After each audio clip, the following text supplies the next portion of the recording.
Well, welcome in once again, everybody, to another, what promises to be another great edition of the 19th Hole podcast for golfers. I'm your host, Dennis Silvers. Always glad to have you with us, no matter what vehicle you're, we're coming to you on, Facebook or Apple app or whatever.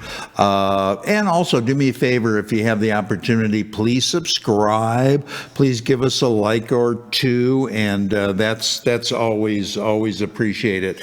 We've got a wonderful show in store for you today, and let me open it up by saying, what in your mind, what in your opinion is probably, in my view anyway, the most talked about, one of the most important things that a golfer looks for when they are playing around the golf? Who do you think it really comes down to as being the most important person that makes that experience a really, really good one, whether you play good or whether you play like crap? Well, I don't think it's a general manager. I don't think it's the head golf professional. I don't think it's the teaching professional. And as awesome as your cart girl might be, it's not her either. Who do you think it is? In my view, to make a really great experience out for your round of golf, it is the condition of the golf course. And who eventually does that fall onto? It's the golf course superintendent, the head super. Make sure the fairways are good, the greens are good, the bunkers are good, everything. Because again, if you play great, that's fantastic. If you play bad, you can't blame it on the condition of the golf course. That's so important. And golf course conditioning today has become literally a science. And we have got the guy on that's going to answer all of our questions about it, allay some of your fears, hopefully, educate us all about what it takes to make sure your golf course is in good condition. So let me tell you a little bit about our guest before we bring him up. Mark Jordan was elected earlier this year as the 85th president of the Golf Course Superintendents Association of America. Mark has been a member of its board for several years.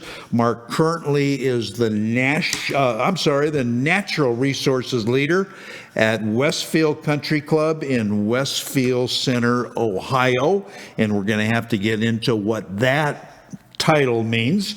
Mark has been associated with Westfield since way back in 1988 and has served in various positions at that club, including general manager. Mark has a long background in course maintenance as a superintendent at other clubs as well. He is the past president of the Northern Ohio GCSA and also the Ohio Turf Association. Mark is a graduate of Ohio State University in Columbus with a Bachelor of Science degree in what else? Agronomy. Mark and his wife have 4 children, and get this, 3 grandchildren, and he don't look that old, folks, I'm telling you. So without further ado, let's bring up our special guest, Mark Jordan, and welcome him onto the show. I know you're leaving a meeting early, Mark, and I appreciate it and so happy to have you taking the time to come on the show. Well, it's an honor to be with you this afternoon. I know we've taken a long time to get together here, but I really appreciate the opportunity. Yeah, you've been traveling, and I guess you were at the Ryder Cup and this and that and the other. I guess that's really one of the perks of the job, isn't it, Mark? Yeah, so to be able to network and provide support for our industry, to be able to travel to whether it's Solheim Cup, Ryder Cup, or other national events, so that we can promote, our profession and network with those from the PGA the PGA Tour, et cetera. So it's great to be able to meet those individuals and once again, just kind of spread the gospel of what we do. Yeah, I'm glad you mentioned LPGA. We've got the new superintendent. That's to show you where my mind's at. The new commissioner coming on, I think, in early December, and she's walking into a very busy organization. She's kind of redoing stuff, so I'm really looking forward to my interview with that. Let me kick it off this way, Mark. Who or what got you into the golf business, and in particular cutting grass, so to speak? So I grew up in rural Ohio, right out in the middle of nowhere. I think we had about 100 people in our little village, and so you had two things to do in the summer: either work on the farm and bale hay all summer, or we had a local mom and pop golf course. Having an affinity for the game of golf, I started playing golf, I think, when I was in 8th grade or something like that, and really, found it hard to produce the cash every time to play golf. So I had a friend of mine that said, "Hey, why don't you come work on the golf course, get greens fees for free, and then also get you out of the hayfield for the most part." So there you go. Got into it and just fell in love with the game of golf as well as golf course management. Wow, so you started at the age of 8. Is that, they still had hickory shafts back then, didn't they? Well, actually, that was 8th grade. Oh, 8th grade, so it's okay. a little bit more. I think at the turning point of ski shafts.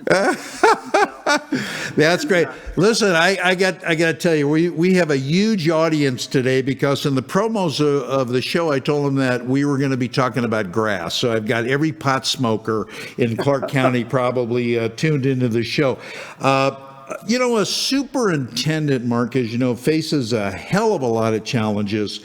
List for me and everybody listening what you think the 3 top most important challenges are for a superintendent. So the top challenge is the weather, right? We cannot control the weather, right? We just have to roll and adapt to the weather. So that's the top challenge. Number 2 is the accessibility of the golf course for the golfers, right? So particularly the past 18 to 20 months, right. Golf has become a focus. Yeah. And we've had more and more play out. To manage the conditions, the way we do, it's really taken a balancing act with the increased round play.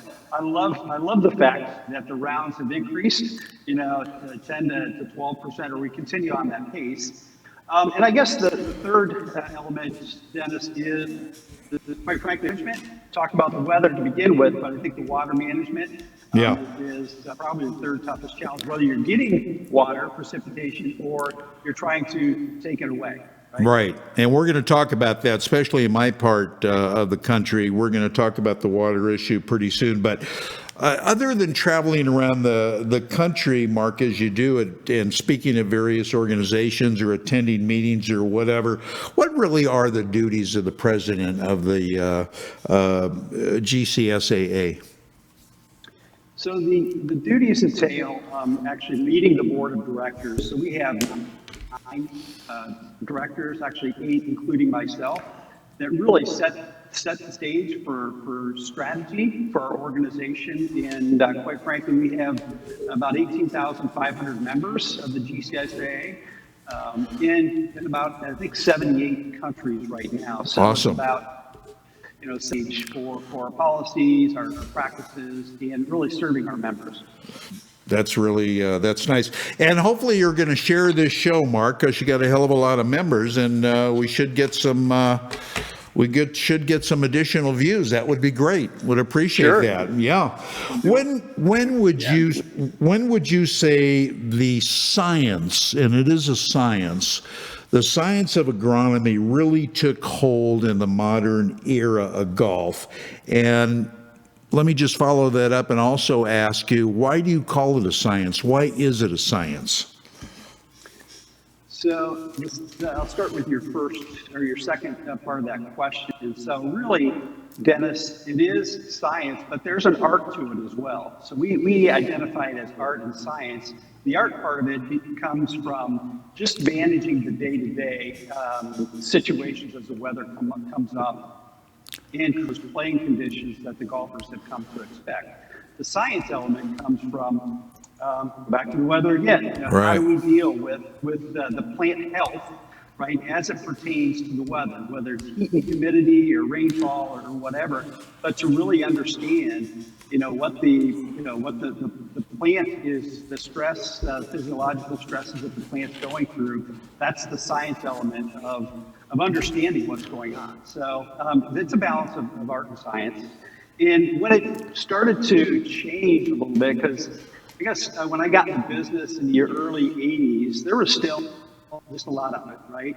And through the years, through research, which GCSA is a primary contributor to turfgrass research around the country, the research at the university level really started coming of age to understand, the plant health care products, pesticides, and so forth, impact the disease, insects, and weeds. So at about that time, mid 80s, I think it really took a turn for, hey, there really is a why behind what we do, and not necessarily just how we do it. Yeah, I just got a text from one of our viewers, and he says, please ask your guests what the hell a natural resources leader does.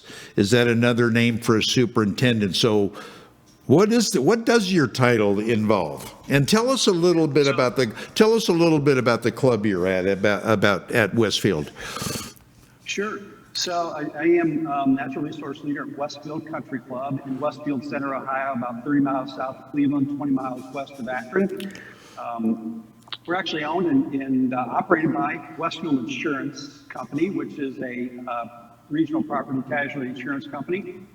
And really our primary reason for being is to entertain Westfield agents in our corporation at our home-based campus. Nice. We have about 1,500 employees from the insurance company that have access to the club. And we also have, in addition to the corporate access, the agent access, about 550 golfing members from the outside. Nice. So club's been around since 1937. And once again, our primary reason is for building relationships to quite frankly, sell more insurance. That's awesome. Is it one of your duties to get out and play with some of these people, some of the executives, some of the agents, or whatever? Yeah, try to. This year it's kind of been a challenge. I haven't had a tremendous amount of opportunity to play at home, although I just played. I was home on Saturday and had a member text me as I was traveling last Friday and said, hey, do you have time for a round of golf morning? And just an awesome member and bringing a couple guests in. And I said, sure, I can do that. And I hadn't golfed at home for a while, so took advantage of the opportunity. So that's good. When I can, I try to do that. Yeah, no, that's really, really good. Let me ask you this before we take our first short break, Mark. Water and golf courses, as you mentioned earlier, have been a concern in a large part of this country, like here in Southern Nevada. Less grass, less landscaping, more rocks, more chat, et cetera, et cetera. How does a course owner or operator, Mark, find the right grasses to use while still keeping the integrity of the golf course? So as I mentioned before, Dennis, research is a key element of that. And through university, I think it's important, regardless of what geographic region you're in, is to connect with your local university. For example, Ohio State University in my realm, they do a lot of research on grass types in the state of Ohio, right? Particularly northern Ohio. So they can help you select the grass type, and even when you look at the West, quite frankly, and I'm sure you know this too, but even when it comes to the Southwest part of the country and looking at water conservation, some may even say, hey, these grasses, whatever they may be, are drought tolerant, heat tolerant. Right. But however, you may want to look at reducing the amount of grass that you have out there, because regardless of how drought or heat tolerant your turf is, it still may require some amount of irrigation. So So I think it's important in that, but also to take a step back and say, do we need to have grass in this area, right? Right. So I know a lot of courses and clubs in the Southwest are looking at turf grass reduction across the board. Yeah, and a lot of courses have been egged on, so to speak, by the Southern Nevada Water District. They've actually paid Yeah. them. Rip up the grass here, put in chat, put in whatever. Same thing with homeowners and stuff. And for the most part, they've done a very good job because water is not cheap here, as you probably know. All right, Mark, stay with us. We're going to step away, take a short break here on the 19th Hole Podcast for Golfers. When we come back, more with Mark Jordan from the Golf Course Superintendents Association of America. Back at you right after this.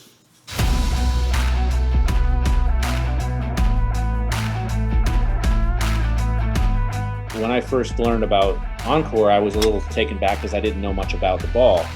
I went out and played a couple rounds with it, and I was just extremely surprised how this ball made up for what I was looking for in a golf ball 20 years ago.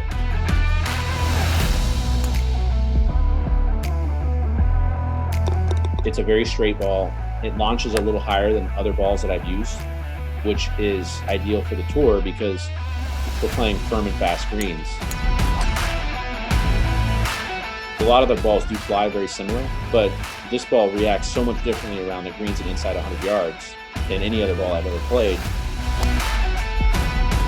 The combination of this ball is the best ball that I've ever played.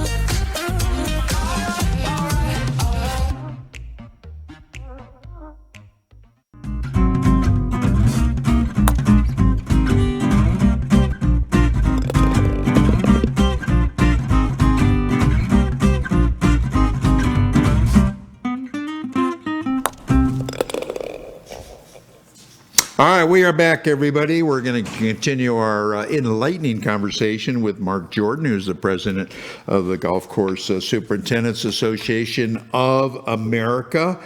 And like a lot of other professions with professionals, Mark, there is an opportunity, sometimes mandated, to have continuing education, CE. Do superintendents have to go through that? Do you have continuing ed, and is that mandatory? Sure. So we do. And for all different levels of our membership, so we have superintendent members, of course, we have assistant superintendent members, we have equipment technician managers. And so at every level, there's an opportunity for continuing ed. And part of the classification requirements for Class A are that, continuing ed. And also, we have a certification program, certified golf course superintendent, which is the next level up, if you will, of the superintendent realm. It doesn't necessarily make one smarter than the other. If you're not certified, doesn't mean that you're not smarter, but it just provides that continuing education at a different level. Likewise, we have certificates that assistant superintendents can aspire to achieve in various categories: leadership, business, agronomy, et cetera. And then also equipment technicians. We have a certificate program for them in a wide realm of equipment maintenance procedures like welding and hydraulics, Right. electrical troubleshooting, et cetera. So continuing education is a key element of continuing to promote the profession and continuing to grow and serve our members. You mentioned that obviously the equipment that you guys use is extremely important. Does your organization put out for a contract, like with John Deere or other people, to use all of their types of products, or is each golf course free to buy what the hell they want? Yeah, that's a great question. It is at the facility level where these decisions are. So we do have strong, GCSA has strong partnerships with Toro, with John Deere, with Jacobson, Right. and several of our other equipment vendors. And so their way of promoting their products is through GCSAA and to our members. So, but that decision is at the facility level. Yeah, because equipment, obviously, that's where it's at. You know, you can have all the Yeah. knowledge in the world, but if you don't have the right equipment, cutting the grass a certain way, it doesn't do you any good. Do people like yourself, Mark, work with golf course designers? And if so, frankly, what kind of impact do you have? A guy said, "Yeah, I'm going to buy 60 acres here. I'm going to build a golf course, blah blah blah," and they hire people. Do you have an input as to the type of land, the type of weather? I recommend this type of grass, these kinds of greens, that type of thing. So, the question, Dennis. Yes, we do have connectivity with the architects. Matter of fact, at Westfield, we just completed a 3.5-year renovation. I didn't say that we have 36 holes at Westfield, which obviously we do, in a new practice facility. Part of our master plan was to develop a practice facility and renovate our 36 holes. So we worked with an architect, Dr. Mike Hurdson out of Columbus, Ohio, and developed our new strategy for our golf courses, which was to create 2 unique golfing experiences. One of the courses was designed and developed into I guess you would call it an American style golf course. It's manicured and has this nice green look to it. The other golf course was a Midwest links style, which is more of a traditional, timber wall bunkers, sod wall bunkers, bluegrass, Lomo bluegrass fairways, fescue areas, et cetera, et cetera. So as we were developing this master plan, we worked with Dr. Hurdson and identified what our long-term goals were, and he helped us develop that plan and opened up a year ago, Labor Day.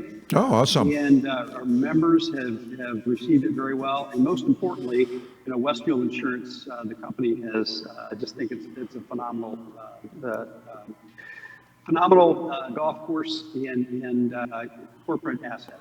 Yeah, which course is most popular amongst all the people that play it, would you say? So right now, before the renovation, the South Course was, and our goal was to flatten out the play.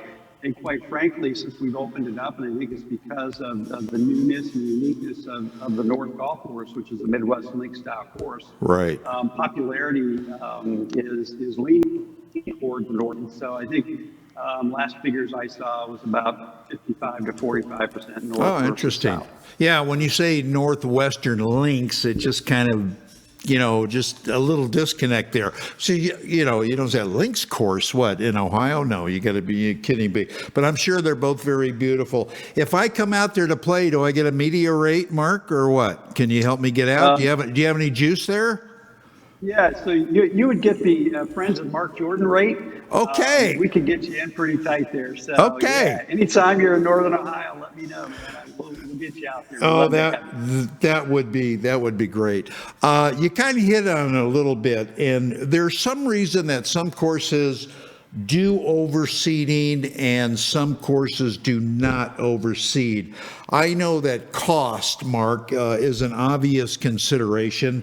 What are your feelings about overseeding?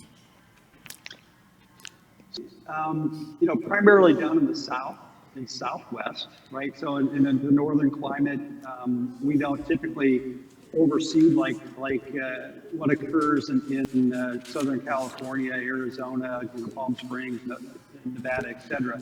So what I've heard from my colleagues in those areas does come down to finances, but also, the wear and tear as well. So if you're going to get a lot of play in the off, I guess I would call it the winter months in those areas, it's probably, if you can afford it, probably very beneficial to overseed so that the grass can recover, divots and ball marks, et cetera, versus, I know a lot of guys use colorant. Those that don't overseed use colorant just to keep things green. Yeah. But tough to have the grass recover.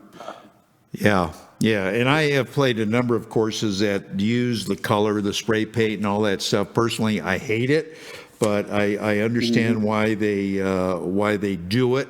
And you've got to consider, Mark, and I'm sure you've talked to people about this. It's a huge financial loss for some of these courses that have to close for 2 weeks when they overseed.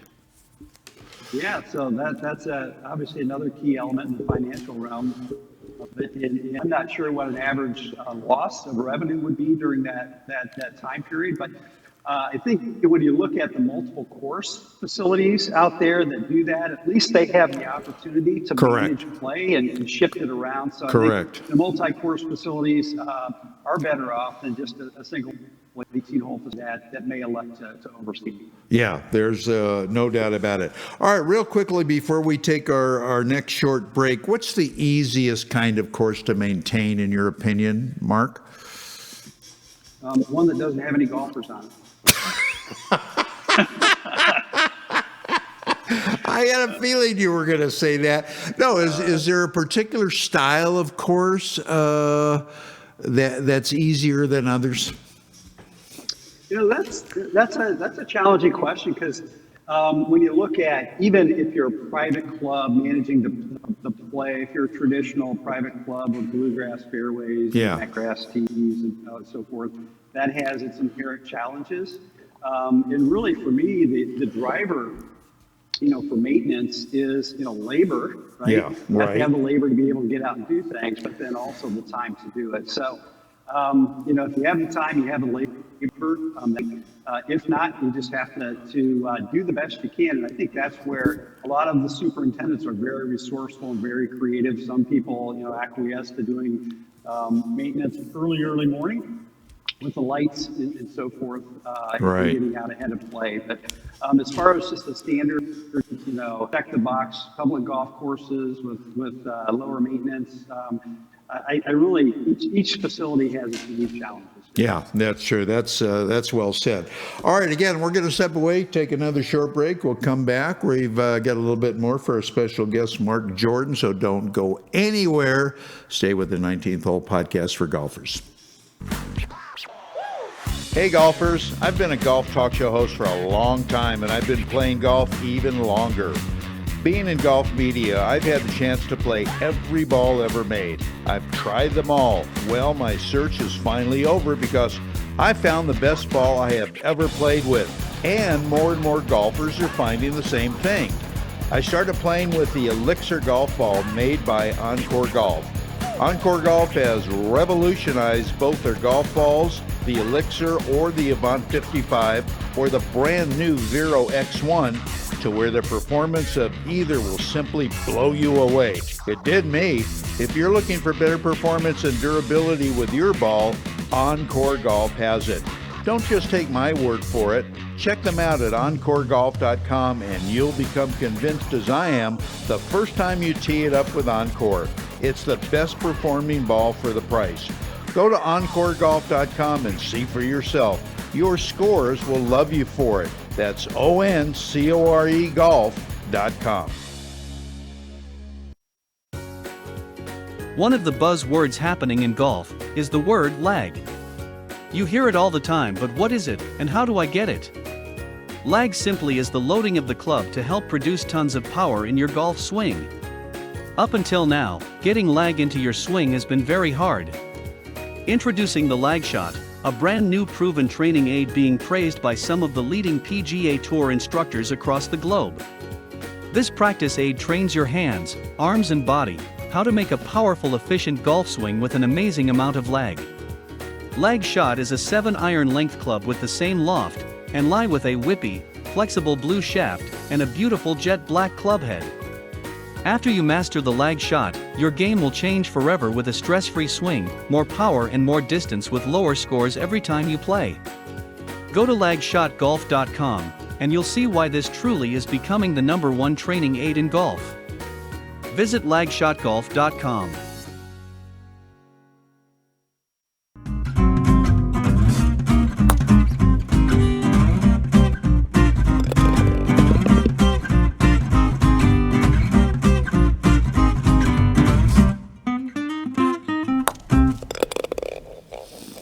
All right, welcome back in, everybody. Mark, let's continue with this. We talked a little bit about equipment in general for superintendents. What do you consider to be the biggest advance in golf course equipment? I have my own thought, my own answer, but I want to get your thoughts on it. Sure. I guess, Dennis, the efficiencies of the pieces of equipment that we have, right? If you think back, 20, 25 years ago, we used to mow with these monstrosity pieces of equipment that would mow fairways, right? You make 2 or 3 passes down the fairway, you're done. Those had their inherent challenges from a mechanical standpoint, but Yeah. for right now, the efficiencies with the cutting units, not to get too geeky on you, but the clip rates, the electrical elements, the computerized elements. Now it's easy to set your parameters with the mowers and go with it, right? And so not a lot of adjustments along the way. So in the reels themselves, and then with the technology and the computer chips that run these mowers. Yeah, I'm kind of disappointed, Mark, because I wanted to get into a deep dive on clip rates, but we'll do that for another show. In my opinion, I think one of the coolest things that's ever come out, of course, it has to do with irrigation, are these sensors, and when they feel an area getting excessively dry, boom, the water. I think that's awesome. Yeah, technology from an irrigation standpoint is just phenomenal. It's grown leaps and bounds the past 5 years, just like all technology has, right? But to your point, to be able to go out and be able to understand how dry a certain area is and be able to water and manage that, there are some systems that you can do it automatically, and the level of sensor technology is just amazing. I think a lot of superintendents still have a challenge with letting the computer do it all, right? Because there's still, the art element that I talked about, there's still an art to watering. And so I think, there's some hesitation or some reservation in regards to just going automated on the irrigation. Yeah, absolutely. You and I, well, maybe not you, have played courses that to me are lacking in certain areas. As an example, terrible bunker conditions, no sand, too much sand, tee markers placed on uneven ground or pointed in a bad direction off the tee, cups not being cut properly, broken sand rakes, on and on and on. How much of this is the responsibility of the super, and what does it say about the operation of the golf course?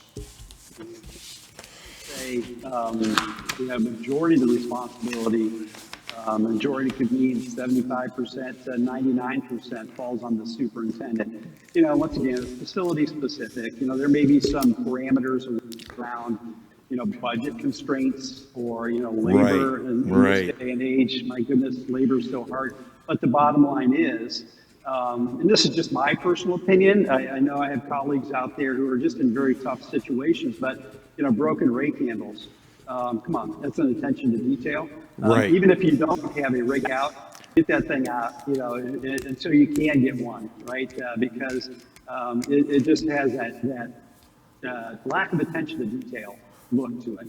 In regards to like bunker stand, bunker maintenance, quite frankly, that's another budget item. And for an owner of a golf, they have decisions to make, right? So where am I going to put this money that's coming in on a daily basis? I mean, am I going to reinvest it in the facility, or am I just going to take it and put it in my pocket and go? Correct. I know a lot of golf course owners are looking out for the best interest of their golf course. They're looking to reinvest, because if you don't, then people are going to stop playing your golf course. Right. So that's exactly right.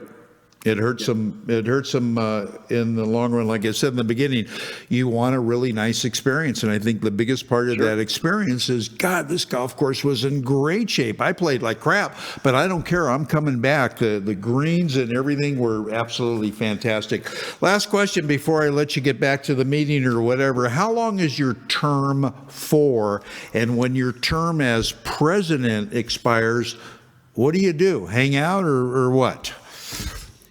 So the term is 1 year, and there's been some which I don't necessarily agree with about extending that, especially if you go through a COVID type situation, you may not be able to, from others' perspective, fulfill the duties of the president. But for me, signed up for 1 year, you do what you need to do to serve your members in 1 year. I'm good with serving 1 year and getting the most out of that. Because the time away from your facility, as you've experienced with me, Dennis, trying to get this conversation set up is very challenging. And so I do have a job to do back at home at Westfield.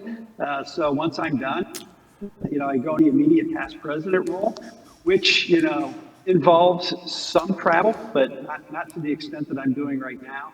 And then beyond that, we've got some things at Westfield that, coming through this renovation project, Right. That we can, really fine tune and detail. Got a great team back at, led by Kyle Smith. He is our superintendent at Westfield. Kyle does a phenomenal job, as does the rest of our staff. But there are still some opportunities back at Westfield that we can tend to and really fine tune the product that we have for our members. Well, speaking about traveling, when are you going to come out to Vegas to play some golf? So, good question. I'm going to be out in Palm Springs next week for the GCSA Golf Championship. Right. Next Monday, Tuesday, and Wednesday. Don't really have anything identified for Las Vegas, but I'd love to come back out there. It's been a few years since I've been out there. Yeah, but, would love to do that. Well, it's, what are you, 5 hours away in Palm Springs? Just jump in the car and, head on up just to let me know. Before I let you go, one other, I got a text from a viewer. What does a guy like you do when your course is under snow, if you're in that part of the country where it's closed 4 months a year? So for us, at least at my facility, being part of a corporate environment, we have strategic planning that we do. We have, corporate meetings that we attend to. We also have, what do we have now? We've got like over 200 pieces of equipment that we need to maintain. So we've got just an awesome staff to help with the winter maintenance, as many facilities do in the northern environment. And then we're also involved with snow removal for the company as well as the club. Gotcha. So you stay busy. Anyway, Mark, thank you so much for taking time out of a busy schedule. I'm glad we were finally able to connect and get you on, and great information. And all I could say is next time you're on the golf course, you see the superintendent, tell him you appreciate the job that they're trying to do. And we'd love to have you on sooner than later. And please give my best to Jake Karen and tell him he owes me a phone call, damn it. We'll be him in a few minutes. I'll let him know that, Dennis. Good deal. Thanks again, Mark. We'll talk to you soon, my friend. Thank you. Take care. All right, Bye. Mark Jordan, everybody. All right, we'll step away. We'll come to you with our game tip of the week, brought to you by Adam Bazalgette, the owner of Scratch Golf Academy, 3-time Teacher of the Year, great online lessons or whatever, and then we'll be back to close up the show. Stay with us. Hi, Adam Bazalgette here, founder of Scratch Golf Academy, with another game improvement tip for the 19th hole podcast for golfers. Let's talk about long putting. Could be just off the green, could be all the way across the green.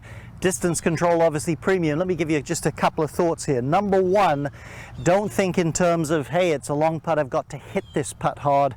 You won't have good touch. What you want to do is simply expand the size of your pendulum. Here's a little rule that you want to bear in mind.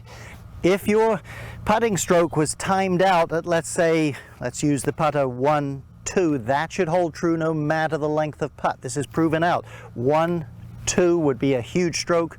1, 2 would be a small one. Same rhythm. So if I'm tossing a tennis ball, little toss, big toss, more energy. So that's number one, stay with your rhythm. Number two, of course, make a big enough motion to do the job. Most people get a little bit too small with their backswing.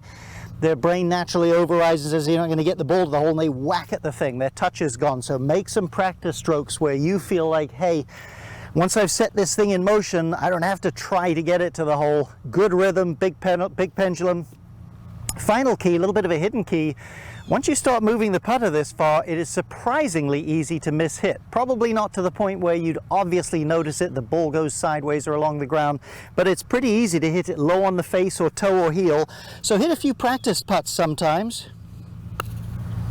Get to know the sound of no hole. Get to know the sound of your putter when you make solid hit. Get used to that flow. Get used to solid contact. If you keep your rhythm, make a big pendulum and make solid contact, your touch will get a lot better.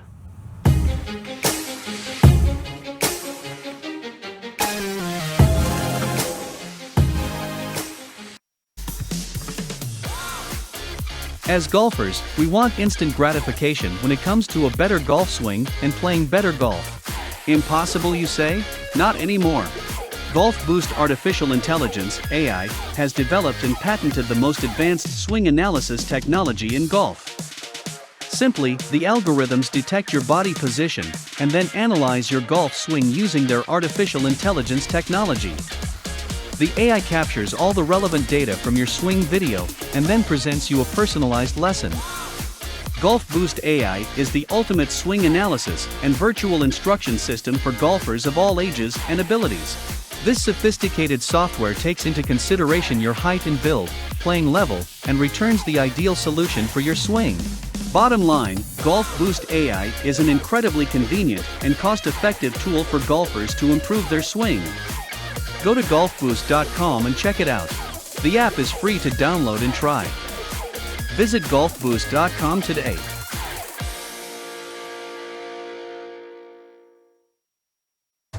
Innovation begins at a single point.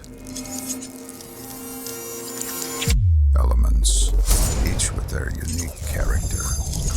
Fire-forged steel creates unprecedented control. Chemistry delivers a touch so soft, combined to create a level of performance previously unimagined. Like magic, the Elixir, the new tour ball from Encore. All right, welcome back, everybody. Just a little house cleaning that I'm going to be appearing on another show that we are doing here from the great Rigel Studios in Las Vegas called Juvenile Delinquents, doing it with a good friend of mine, Jamie McWilliams, who's a producer-director for The Traveling Golfer. That's on various television networks, so that's going to be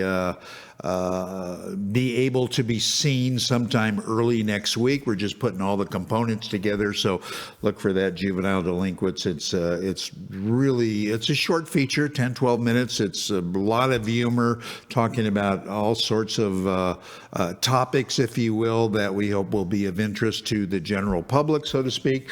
So it's going to be a lot of fun to do. Anyway, that's going to wrap it up for the 19th Hole Podcast for Golfers. I've been your host, Dennis Silvers. Hope you enjoyed the show. We love bringing it to you. Get out and play some golf. We'll see you next time, same place, same time next week. So long, everybody.